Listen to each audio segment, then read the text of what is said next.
TV7 Israel News is made possible thanks to your generous donations.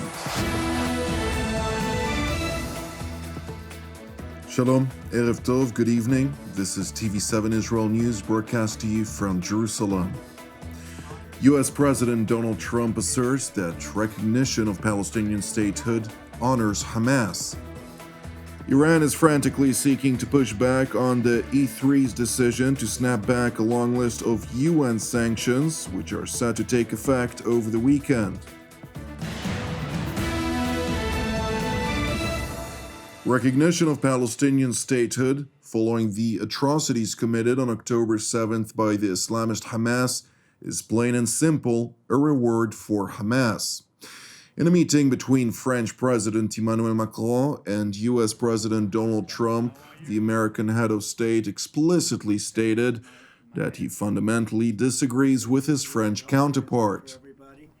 Well, I think it honors Hamas, and you can't do that because of October 7th. You just can't do that. But we want our hostages back, and we don't want them back in ones and twos and take the next 2 years to do it. We were the ones that got the hostages back. And I always said, I told Steve, I told Marco, I was always saying the last hostages are going to be the toughest ones. But you can't honor them by doing anything like you suggest. All you can do is say, we want our hostages back, and we want the war to end. We're going to want it to end.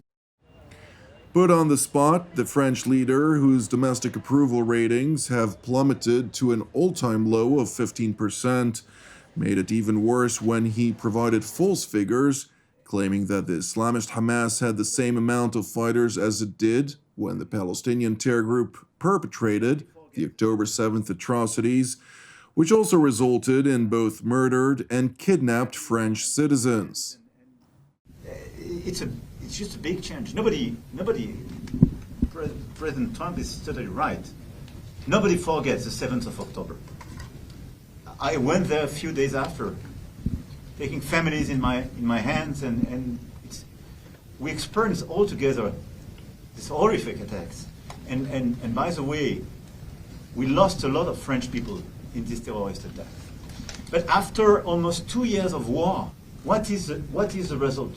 Once again, they killed the top leaders of Hamas. It works. This is a great achievement. But at the same time, you have as many Hamas fighters as you had the first day.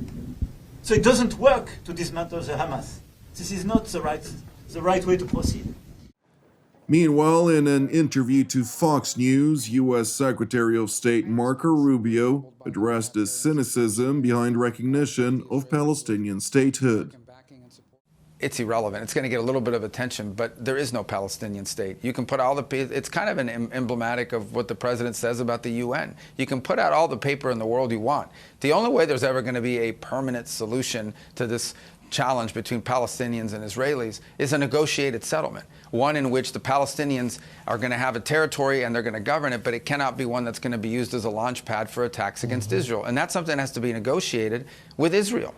It isn't going to exist without Israel's participation. That's what these leaders should have spent their time working on, ending this war, eliminating Hamas, so you can get to that stage of talks about that topic. But for them, and for some of them in particular, more than others, it's sort of a vanity project that's trying to make themselves relevant. Washington's top diplomat continued by stressing that the only way to end the war was for Hamas to release all of the hostages and surrender. And all of the leaders of Hamas, all of the main leaders inside of Gaza and Hamas are all concentrated in Gaza City. It may take a while, but they're not going to survive the Israeli push. Now, what we would hope to see is that it doesn't have to happen because Hamas surrenders, they lay down their arms, they release all the hostages, and then the important work of sort of rebuilding Gaza and providing a place where Palestinians can live prosperously and peacefully, that work can begin. But that work can't begin until the hostages are released and Hamas no longer exists. And so the sooner that happens, the sooner peace will begin. As part of Washington's efforts to bring an end to the war in Gaza, President Donald Trump held a meeting with Islamist and Arab leaders, during the course of which talks ensued vis-a-vis the Muslim and Arab world standpoints on ending the Palestinian-instigated war on Israel. Good afternoon, We had a very good meeting How did it concerning go? Gaza. It was a very successful meeting with all of the big players, except for Israel, but that's going to be next. And I think we can work something out on Gaza. But it was a very good meeting with great leaders. Thank you very much. In other news, during President Donald Trump's address to the UN General Assembly, the American leader reiterated his position with regard to the Islamic Republic of Iran. There is no more serious danger to our planet today than the most powerful and destructive weapons ever devised by man, of which the United States, as you know, has many. Just as I did in my first term, I've made containing these threats a top priority, starting with the nation of Iran. My position is very simple. The world's #1 sponsor of terror can never be allowed to possess the most dangerous weapon. Extensive diplomatic efforts have intensified since the 12-day war, hoping to convince Iran to forgo its nuclear weapons aspirations. Nevertheless, according to MI6 director Richard Moore, a change of mentality in Tehran is not yet detected in intelligence. A nuclear-free Iran must remain a priority, and I hope the Iranian government can see that a prosperous and secure future lies in engagement and compromise, not blindly pursuing a strategy that destabilizes their neighborhood and puts them at odds with much of the rest of the world. Their proxies, while bringing misery, violence, and death to the region, have gained Iran nothing. And we must hope their humbling by Israel may bring an opportunity for a reset. That requires a change of mentality in Tehran, not yet detected in intelligence.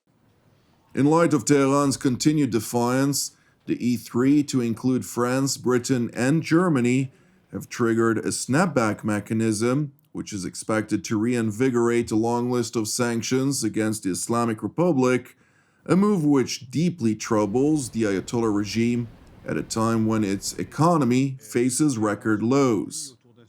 E3 and the US, in coordination with Israel, are spreading false claims that Iran's nuclear program threatens peace and security. This is a fabrication. Iran has not breached the JCPOA, the NPT, or its safeguard obligations. Our nuclear program remains entirely peaceful. Claims of a peaceful nuclear program have evidently not convinced any nation, with Britain highlighting over 60 reports by the International Atomic Energy Agency over a period of over 6 years, detailing the Islamic Republic of Iran's nuclear escalation. Iran's nuclear escalation has been detailed in more than 60 reports by the IAEA over 6 years. It includes the accumulation of a high-enriched uranium stockpile, which lacks any credible civilian justification and is unprecedented for a state without a nuclear weapons program. Meanwhile, in Tehran, the Islamic Republic's supreme leader, Ayatollah Ali Khamenei, voiced his adamant rejection to any type of diplomatic discourse with the United States, claiming it would be destructive for Iran to engage with America. In the current situation, negotiating with the U.S. government will not help our national interests in any way. It will not benefit us in any way, nor will it prevent us from any harm. While further claiming to his followers in a televised address that his regime will remain defiant in the face of the United States, IAEA Director General Rafael Grossi acknowledged that intense consultations are being held with Iran behind the scenes. We are in the maybe final hours before the activation of the reinstatement of sanctions, the so-called snapback, as you say. And quite clearly, this is a matter of concern for Iran. In the context of our consultations and negotiations with them, this issue features quite prominently, of course. I saw the foreign minister yesterday. I will see him again today. Like other, important participants in this process, starting, of course, with E3, I mean, the United Kingdom, France, Germany, and, of course, the United States. So I would say there is an intense process of consultations and conversations at the moment, trying to assess whether there is a possibility to find a solution which could prevent that from happening. Of course, there is a dimension which is beyond my own remit, quite clearly, on the political sphere for the countries that decided to launch this process, to decide and see. But of course, we are trying to play a role as guarantors and inspectors of any sort of agreement. We are trying to facilitate these talks, so we together land on a better place than we are today, because the trajectory that we are going into is one of, quite clearly, of further distancing rather than converging. So we are trying to help. Thank you for watching TV7 Israel News. Please continue to pray for the hostages in Hamas captivity. Pray also for the troops now operating in the Gaza Strip and elsewhere, and for the peace of Jerusalem and salvation of Israel. Moreover, if you're blessed by our productions, which are exclusively donation-based, please consider supporting TV7's ongoing operations. You can donate via our website at www.tv7israelnews.com. I'm Jonathan Essen, wishing you an Erev Tov, once again, Shanat Mevorachat, and God willing, until our next update, Shalom from Jerusalem.